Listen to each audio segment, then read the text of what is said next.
ஃபாரின்ல இருந்து foreign choreographer வந்திருக்காங்க. அப்படி மச்சி சென்னையில வந்து டான்ஸ் கிளப் ஓபன் பண்ணி பயங்கரமா போயிருக்கு. வாங்க ஆடி மச்சி நீயே ஓரத்துல தீப்புட்டிக்குது அணைச்சுக்கொள்ளடியோ. மக்காமிஷி போலாமா? Okay master, done done done, super.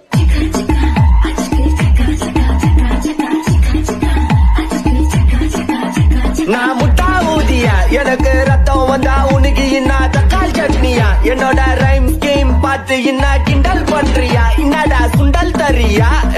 ஆட்டு தொட்டில ரோட்டு முக்கல ஒளிஞ்சு நிக்கிற ஒயிட் காய், ஜோப்ல வச்சிருந்த டைம் லிமிட் உள்ள காசு அடிச்சது nice try, nice try, nice try. மக்காமிஷி பிரச்சனைய லெஃப்ட் ஹேண்ட்ல ஹேண்டில் பண்ற மைக்கேல் அசி, no what do my taxi and சால் ரொம்ப பிஸி, பஸ் காபி பால் மெயின் டி-ஷர்ட் போட்டா கூட அசி, இப்போ ரொம்ப குஷி.